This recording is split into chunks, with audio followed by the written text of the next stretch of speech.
৩০ লাখ শহীদ, ২ লাখ মা বোনের সম্ভ্রম আর কোটি ত্যাগের বিনিময়ে অর্জিত লাল সবুজ পতাকা। রক্তগঙ্গা পেরিয়ে জন্ম নেয়া এই শ্যামল ভূখণ্ডের বিরুদ্ধে পাকিস্তান হানাদার বাহিনীর সঙ্গে মিলেছিল জামায়াত। শুধু মিলেছিলই না, পাকিস্তানের পক্ষে সক্রিয় এবং সশস্ত্র অবস্থান ছিল জামায়াতের।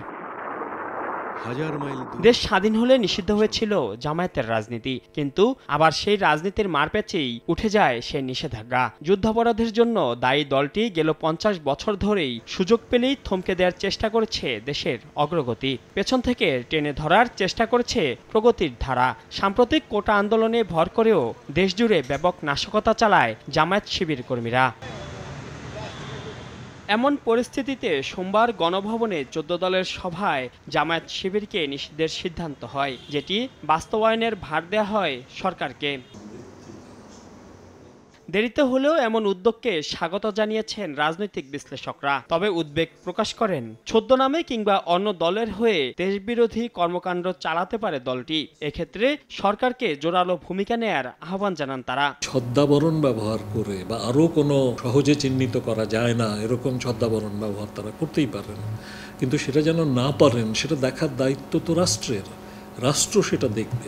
রাজনৈতিকভাবে মোকাবেলা করার তো একটা দিক আছেই, কিন্তু সাথে সাথে আদর্শিকভাবে মোকাবেলা করার জন্য আমাদেরকে প্রস্তুত হতে হবে। এদিকে আইনজীবীরা বলছেন, সংসদে আইন পাশ করে কিংবা গ্যাজেটের মাধ্যমে নিষিদ্ধ করা যেতে পারে জামায়াতের রাজনীতি। বাংলাদেশে যে সর্বধর্মীয় একটি শান্তি বিরাজ করছে সেটিকে যারা নষ্ট করবে এবং ধর্ম নিয়ে যারা রাজনীতি করবে, মোদ্দা কথা, তাদের রাজনীতি করার কিন্তু কোনো ধরনের কোনো সুযোগ বাংলাদেশে নেই।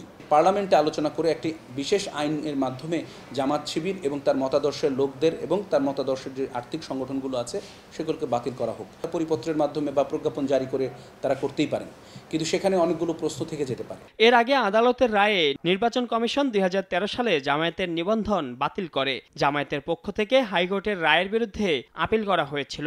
তবে সুপ্রিম কোর্টের আপিল বিভাগ ২০২৩ সালের ১৯ নভেম্বর জামায়াতের আপিল খারিজ করে দিয়েছেন। ফলে দলটির নিবন্ধন বাতিলের সিদ্ধান্ত বহাল রয়েছে।